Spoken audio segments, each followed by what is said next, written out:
Yeah. Now we're going. You hear the music, yes? You don't have your headphones in, Mr. Not Professional. I looked so greasy on camera. I didn't realize that until just now. They fell out because you're too greasy? I'm so greasy. Slipped right out? Hey, man, we're in Tampa on December 26th. It's hot as shit today. I know. I'm here right next to you. This is the ROI Podcast, #1 comedy business podcast in the world. Yep.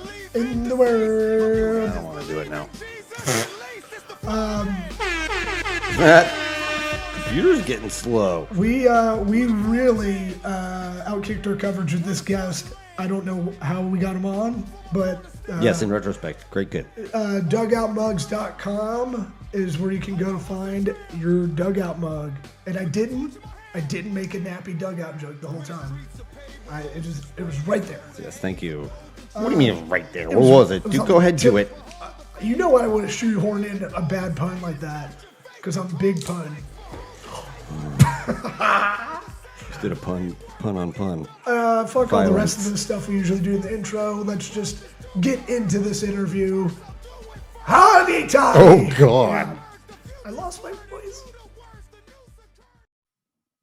It's good. He doesn't hear it. He doesn't just play like it didn't happen. Where we're going, aren't we? Yeah, but I could cut the beginning out. Hey, people like the chit chat sometimes. How's that? Well, they're getting it hard. So that's fucking up on Mike. So you're in the Tampa Bay area? I'm in Lakeland, yeah. Wow. Okay. Shout out Ray Lewis. There's a few dudes from. I was gonna say interesting choice. Ray Lewis with the Kathleen. Well, Levelson, yeah. Chris Rainey. Well, I'm a baseball guy, so let's give Chris Sale. Chris Sale, yeah. Oh yeah. Comeback player of the year, great dude. Yeah, I like him. Yeah, I like any professional athlete who doesn't look like a professional athlete. There's plenty of that. I just like John Davis. Right, perfect example. Yeah. Right over my shoulder, that's Johnny right there. Oh yeah. Yeah, that's me and John. He's a good dude. Well, if you got a picture and you're friends with John Daly, I think we can be friends with you.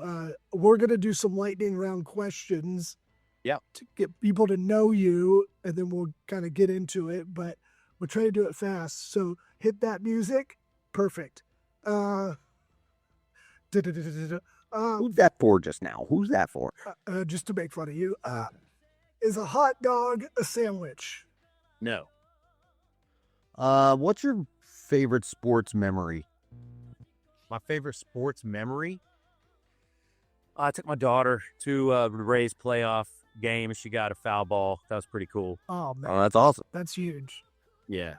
Yeah, I took my kid to a Rays game. We was at the outfield, and he was like, "Are they getting to hit it over here?" I was like, "I don't know how to explain. Home runs are pretty tough to grab." Right. In the bad seats I had. Yeah, they have the bar really set high now. You got to remember, like with what I do, especially, and we'll get into it in a minute. Like they've had some experiences that most don't get and can't get access to. Right? It's kind of perks of the gig. Yeah. But Be sure to let them know as it's happening. yeah, I document it. What's better, cake or pie? I don't like sweets, man. But if you got to choose one of those two, probably pie. What time do you get up in the morning? Whenever.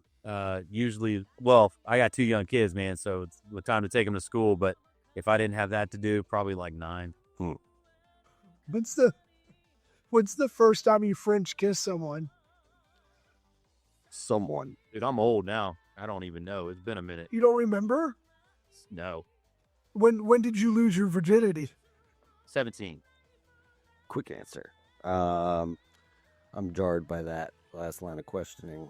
That's my favorite one of the lightning round. Keep going. You ever seen a ghost or a UFO? What's that? You ever seen a ghost or a UFO?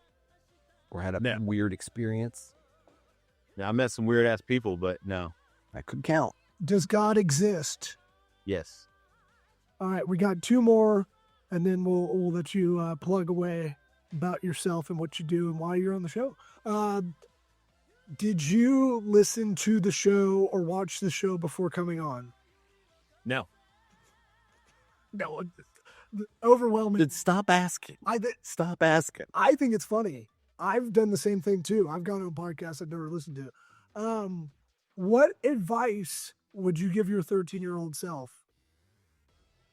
Yeah, hits you What hard. other people think doesn't matter. Yep. Yeah, that seems to be the overwhelming. I'd say that's number one overall draft pick. Family Feud would be like thing. What are you making all that noise over there for? I'm fidgety. Sorry. Yeah, dude. Jesus. It's post Christmas. You should be wearing all the stuff, all the clothes I got for Christmas. All at once. Did you do that? Yeah. Did you do that when you were little? No. You never. It seems hot. I gotta wear all this shit. Look, when I was little, like, I'm from Florida, right? So we don't wear a ton of clothes anyway, because it's hot. But yeah, I didn't get a ton when I was little. It was kind of get what you get and shut up. Yeah. Yeah. I probably had about 2 outfits total put together. Exactly. We all didn't grow up with silver spoons in our mouth. Look at all the clothes I have. It's so many clothes that it's funny, that it's a joke with the family. Ooh, he got me. Kris, why don't you tell everybody who you are, what you're about? I knew of your company before you came on, so that's it. Cool. Yeah. Well, a lot of people don't. Like, you're asking about the podcast. It's crazy the amount of revenue, and we're coming up on $60 million in sales selling bat mugs, man. Like, it's crazy. And 7 out of 10 people I talk to never heard of it, never seen it. Right. So it's just it's a good testament of how big the world is. Right. So the fact that you've heard of me and our stuff, that's pretty awesome. So I love that. Now I'm a serial entrepreneur. I'm 44 years old. This whole party started when I was in my early 20s. I started, I'm completely unemployable. That's for sure. I figured that out pretty quickly. And then I started just digging in, man, like social media. I was opening Gold's Gyms. I was a manager. My management, my leadership really started to show in my early 20s. I think I was like 22, maybe 23, and I had like 50 employees, right, working under me. Which the fact that I could even do that, hindsight, now I realize how abnormal that was. Here's one thing led to another. Tough. Gyms are tough business. It was a cool business. It was a really cool business. And I enjoyed it. But it's like, somebody gave me some advice one day. His name was Brian at the front desk. He's like, dude, the owner's not going to step aside and give you this thing.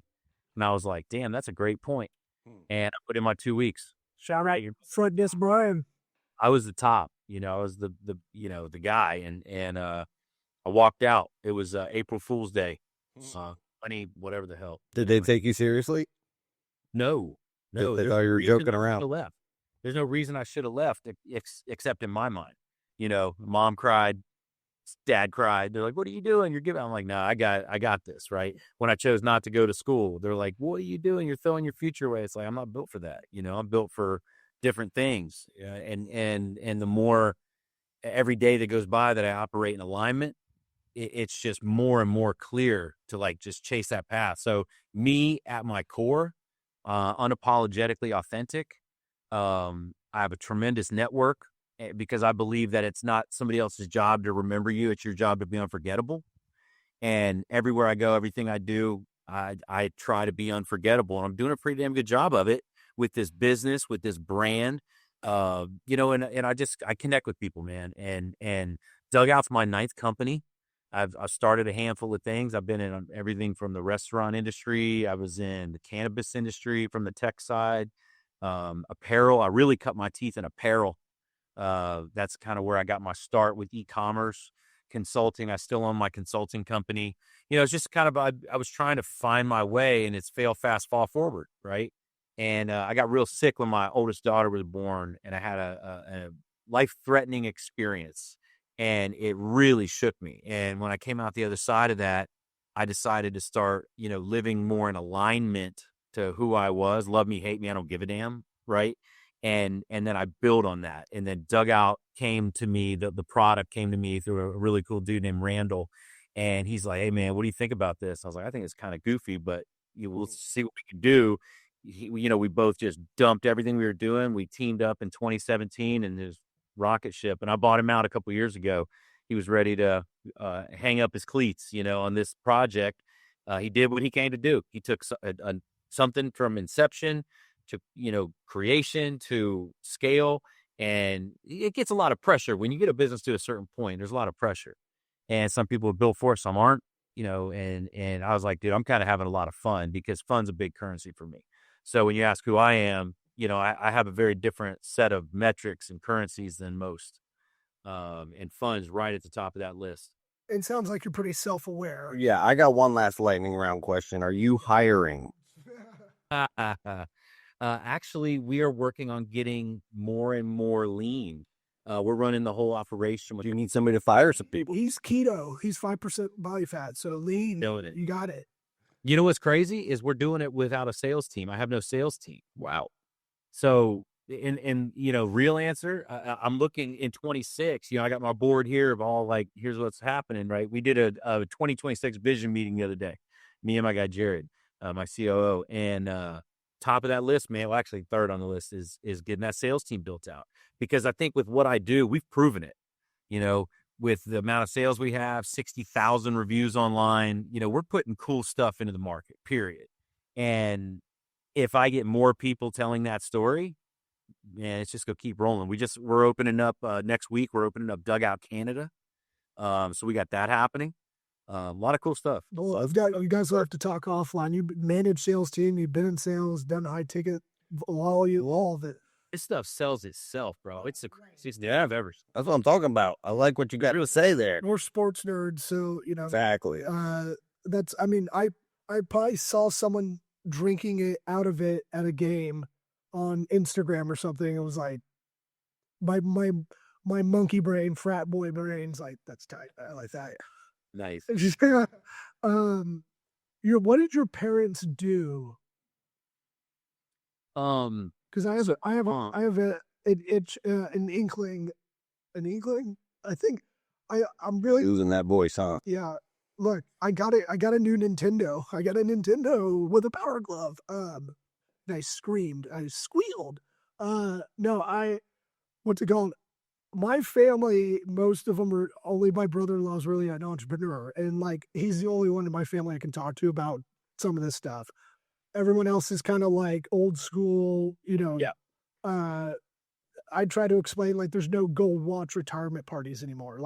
There's no, everyone's a free agent all the time now. It's like the NIL in college. It's every year you're a free agent. So it's they don't really understand that. I just stopped trying to explain it. But I'm guessing from what you said, when your mom cried, you leaving a steady job, and you didn't know what you were going to do next. The entrepreneurial kind of personality was really well known like it is now, I would say. No. And here's why. So I was actually curious your feedback, because which threw me off a little bit. So my mom was a solo entrepreneur well before it was cool. So for 40 years now, in Winter Haven, she has a ceiling fan and lighting store. Tight. So she's still got it. She's in her 60s, still hanging up fans and lights and doing. Your mom, Dan? Yeah. No, Dan tried moving in next door to her, and she shut his ass down. And mine's in on the little guy, and she buried it. For those outside the area, Dan's fan city is everywhere in Central. They're everywhere. Yeah. So my mom's Jan. She worked for no way originally, and she's like, they're not doing things the way they need to be doing things. So she launched All About Fans by Jan, nice, around the corner, and she's been there 40 years, bro. Wow, 40 years. So a solo female entrepreneur, decades before it was cool, right? My stepfather was the town barber. So the network and it's who you know. Right. Who you know goes a long, especially in those towns. Right. And so I got that from him. My dad was a legendary car salesman in the state. So the sales, the hustle, the buddy this, and that side of it, I got a lot of that from my dad. I don't know. I think my mom saw how tough it was. I think going through the shit she did, being a female in a predominantly male dominated industry, solo, all that.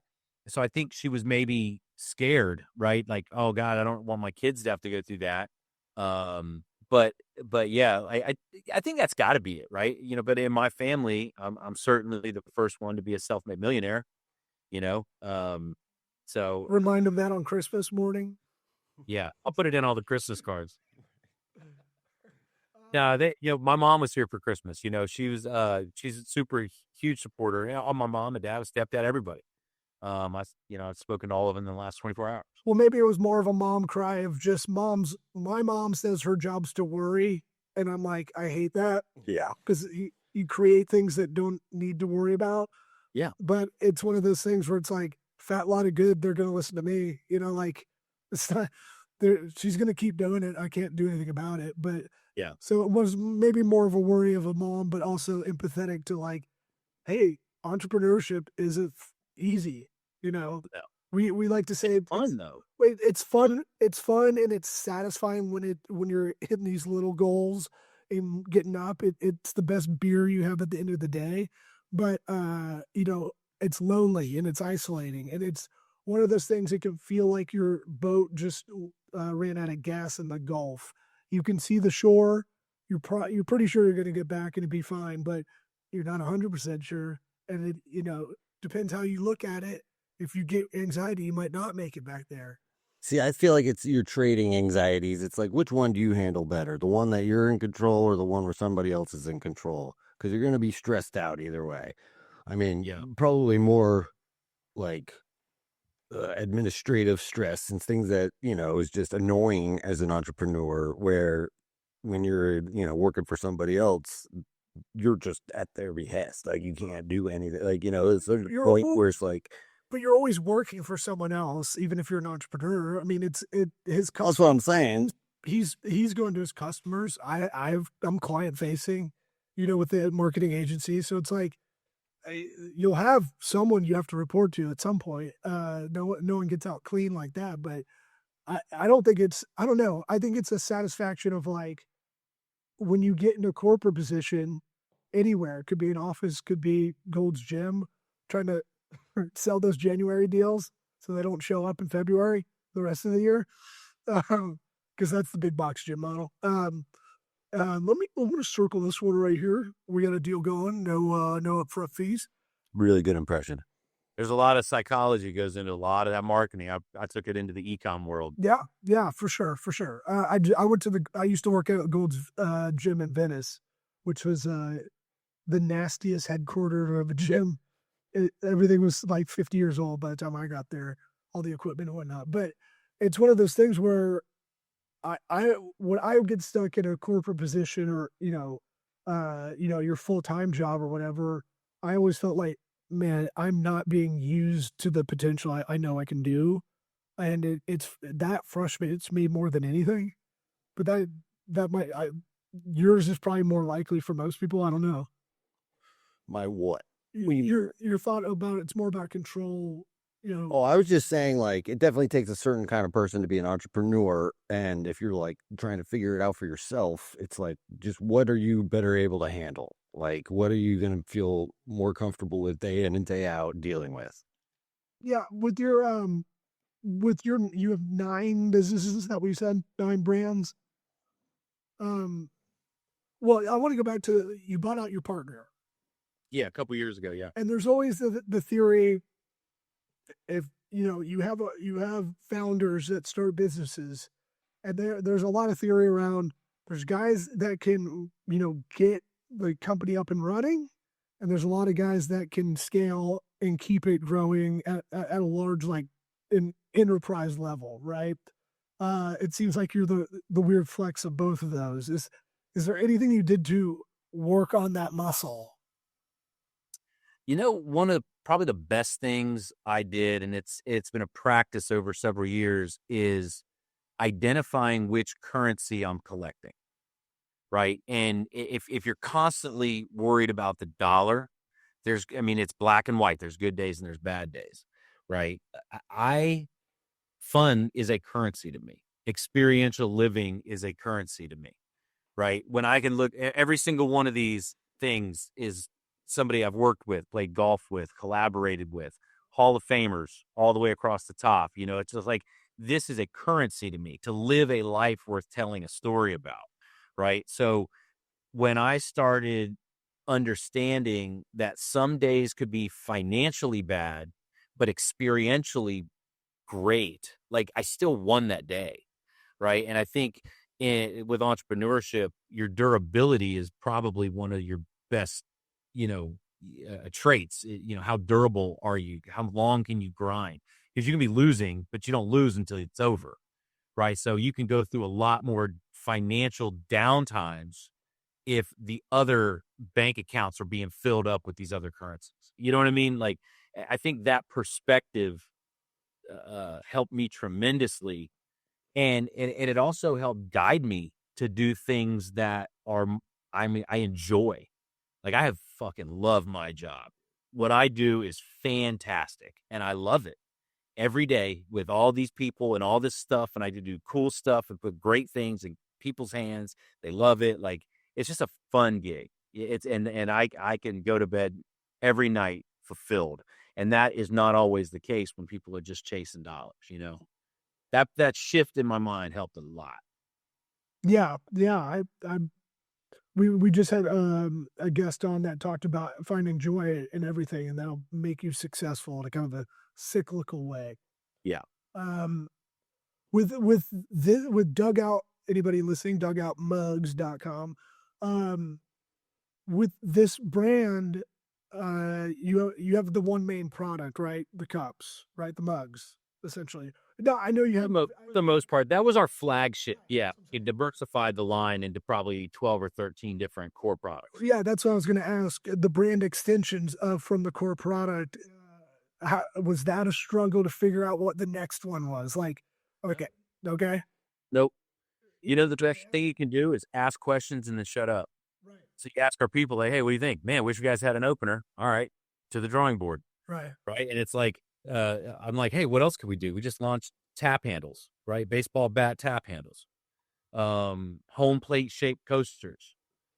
It's like, just, we know who our audience is. Right. So you've got to dig into who is your avatar, like who is your audience. And ours, for the most part, it's women between 35 and 50 is who's buying most of our stuff. Right. Weird why, right? So ask questions. In life and business, ask better questions. You'll get better answers. You can make better decisions. So with us, it's like, okay, why are they buying? Oh, they're buying it for the husband. They're buying it for the boss. They're buying it for the kid. They're buying it for this. They're buying it for that. It's 83% of the time it's a gift. So we know to really throttle it up for Mother's Day, Father's Day, opening day, playoffs, Black Friday, Cyber Monday, Christmas. Like, we know when we spike, right? And all these things help us, and again, asking better questions. Oh, I wish you had a metal mug, that had a screw top lid on it. Okay. Why? Well, my 13-year-old could take it on the bus and it doesn't spill when they're going to games. Okay.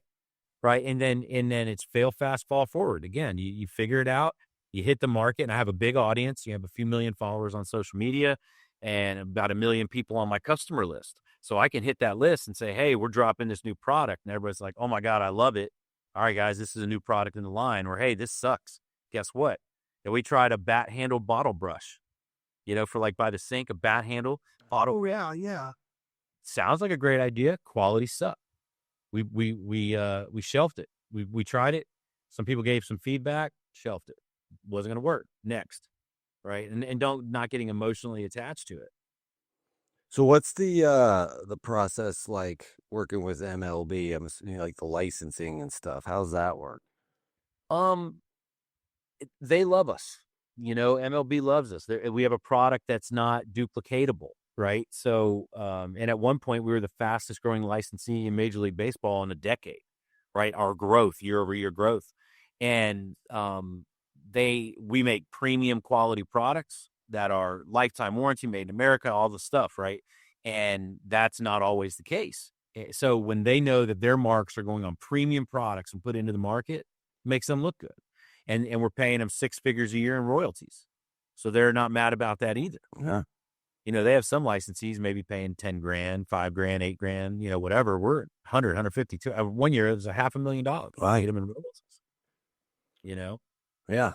I mean, I'm just glad that it wasn't that you were like, it's a nightmare. I hate it. It's a part of the job that you got to deal with. But it sounds like your personality probably helps a lot with it as well. Yeah. I mean, listen, when your system sucks, your products suck, that's the start of the problem, right? Mm-hmm. it's easy to find, oh, they did this to me or they did that to me. It's like, well, you couldn't sell it. You didn't do a good job. That's not on them. They're giving, they're paying a lot of money. Fanatics actually runs MLB licensing. So Fanatics is paying a lot of money to have MLB licensing and run it. So that's how they stay in business. I've noticed because they're Fanatics gobbling up everything. Everything I was trying to get sports apparel for, it was like JCPenney's, but it would be Fanatics.jc. The first 10 results organically were all basically Fanatics kind of embedded. I didn't know that. It's interesting. It's kind of crazy, the market penetration. Yeah, what they did with the licensing, and then they took over Topps trading cards. I'm a big baseball card guy. They did? Oh, yeah. I know that. Fanatics bought, I think it was like $500 million. Wow. They spent for Topps, but at one point Topps was valued over $1 billion. And if I remember the story correctly, and I'm not saying I did, but I'm pretty sure it was valued over $1 billion. Then Fanatics took the licensing, and because Topps needed that licensing to I don't know what happened, but the value got like cut in half. And then they got takeover. Wow. Man, they're doing. Hey, dude, listen. Paramount Plus. What they're trying to. I honestly think Fanatics is going to slide in and want this company more than I do. When that happens, we'll have a conversation about it. The Fanatics, if any executives are listening, and listen, a lot of this shit. Tampa. They had the corny office they got out of in town. Oh yeah, the way it looks like the Red Sox stadium. With the guy with the mannequin sitting up there in the rain. If anybody hasn't seen it, you can look it up, but I'll try to paint the picture. Think of a dilapidated Florida building that tried to look like a baseball stadium as an office. Just like one road-facing side of it. Yeah, and next to kind of warehouse industrial kind of businesses. I know. I remember driving by when I was a kid and they had the doors open. I was like, oh man, it's a stupid ass warehouse thing. He loves this, but he can't laugh too hard at what we're talking about. They're just joking, Fanatics. It's a joke. I had I had product ideas I wanted to pitch. Oh God. What you got? I was trying to prep on the drive over here, trying to think of some interesting ideas. Hit us with it. You want I want to show the resume as an ideation kind of creative person. Like in 8th grade, I thought, let's make a bagel company, fill the hole in. We call it Bogle, more bagel for your buck. Boom. So that's where my fire for entrepreneurship started. I couldn't get it. Do you have any baseball related ideas or what the hell? Lenders sent guys over to hit me in the knees with baseball bats. That's what I'm dovetailing into. Was getting there. Oh. I see the connection now. I need a way to conceal. I love concealing stuff that looks like other stuff, right? Like one day I hope to get a library wall where I can pull a book in the fucking wall. Right. The globe bar. There's a secret room where no one can find me and I can just sit in quiet. I need this problem for a lot of people are smoking weed. A lot of adults have a green card. Baseball bat bong. Well, I was thinking a place to put the weed, but yeah, fine. You've already been in the green industry. You're familiar with. Yeah, let me write that down. People ask us. I'll tell you, that's I'm certainly kidding. I'm not really. No, I'm not. We've had people reach out to us that want to turn our mugs into bongs. They want to turn them into urns. They want vases for weddings for the centerpieces. Crazy stuff, dude. Yeah, we've had some crazy stuff with these. That's awesome. Sold a lot of them, man. We've talked to a lot of people. Not everybody's all there. Are you gonna stick to just baseball? Yeah, are y'all? Are you sticking to just baseball, or are you thinking about making? I have several moving pieces. Baseball. And when I always tell people like, oh, when can you do something with football? And I get it all the time, actually. But the answer is this: it's like, well, when baseball stops making money, then I'll cross that bridge, right? But when 70 to 75% of the baseball fans out there don't know about us yet, we got a long way to go. Right. Canada. We just launched the Savannah Bananas line. And they just launched 5 more teams. So circles to go into. I mean, groomsmen gifts. the wedding industry, the groomsmen gifts, the corporate gifting. So that's actually an area where I'm really excited about is corporate gifting. So podcasters, perfect example. Everybody comes on the show, you just send them a gift, say, hey, thanks for your time. And it's your on a mug, we do that. I mean, do it. Coors and Miller and Corona and Celsius and Hard Rock and Yamava casinos, they put their logos on the mugs. These things are sick gifts, man. Financial advisors, banks, in every region, like Red Sox, and then on the back from your friends at PNC Bank or whatever it is, right? There's a lot of verticals that are, especially with my limited sales team, there's a lot of verticals that are untouched in this industry. That said, I do realize that being more broad to touch different sports, and I have a venture that is mapped out that will encompass all the sports and still the gifting, the unique gifting sports space, because we've done such a good job with it. But I think because a lot of it's just duplicatable, right? I'm not going to put anything out there that's half-assed with my name on it, right? So I don't have to worry about the quality of it. And I have a lot of resources to get good stuff done. But I think it's really just a matter of I want to finish what I started here and get it on autopilot. Because after the buyout, there was a lot of rebuilding. Even today, when we were going to jump on earlier, and I was like, yo, I need a couple more hours because we're down at the warehouse. We're moving to a new facility right now.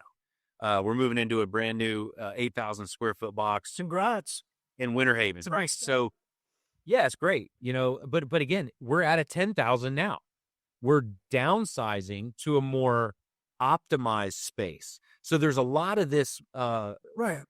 moving and fixing. It's a big bucket with a lot of holes, man. So it's like, all right, just systematically fix this next, fix this next, fix this. And now we scaled back really hard for the last 2 years to fix the problems. And now we're going to scale back up again to be much more sustainable. Yeah. Companies typically go make that growth and stability. Yeah. Well, sorry to cut you off. No, that's all right. Companies typically go, we're going to have a leaner year, then we're going to have a growth year. A lot of people will do it like that. I mean, Obviously it's different for every company, but like typically I find that a lot of companies try to do it that way just to kind of make it simple on everybody's brain in the company. But, you go lean so that when you do scale, your profit margins are a lot better. Is that fair to say? Is that kind of weird? Yeah, it's fair. I think with what we're doing, though, we had 5 consecutive years of triple-digit growth, which is crazy. Like, I'm a wall over here. We're Inc. 5,000 3 years in a row. That's girthy ROI is what we call it. Yeah. But again, like when you start going up like that, it gets wobbly, right? And the whole premise of what got you here won't take you there.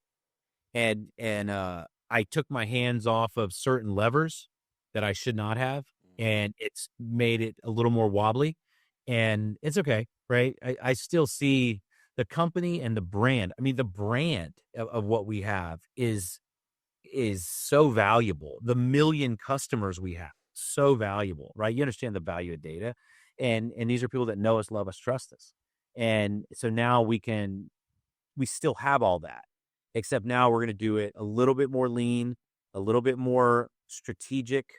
I've really dialed back the COGS, the cost of goods, dialed that back in a big way. I found 2 companies that are a strategic acquisition, so I could potentially grow by acquisition. Yeah, companies that need all of our assets, like a killer warehouse team, our systems, our management, our reach, our network, right? All of these things could benefit these 2 companies in a big way. So I'm looking to roll them up and build more of a sustainable portfolio of Dugout. Yeah. Hey, does your new warehouse have All About fans by Jans in them? No, I'm hoping Mom hangs up the fan blades pretty soon. She needs this. Oh, she's still going. Yeah, you got to hook her on with an exit gift of industrial fan purchases. Well, yeah. I'm gonna send you some information on a guy that I know that does hiring. That it's like they have a special. It's called Culture Index. That's if you want to get lean, you want to hire the right people. I've seen a lot of it where all the personality tests and stuff, and this one's the best one. I'm gonna hook you up with this guy because taking them all.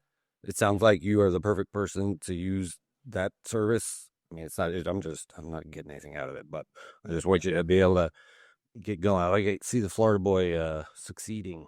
Yeah, man. And Lakeland's nice now. It used to be, a stop for Hooters on the way to Orlando. On 98, yeah. Yeah. I remember I had the gym across the street. It was funny. That's how when we first got started, I went over and I gave all the girls So free smart. memberships. Yeah, you got Gave them all free memberships so they would come over before their shift and tan and then work out. So that when all the guys were coming in on their lunch break, the place was packed. And then they're like, dude, I'm totally joining here. Not like that, a shot, right?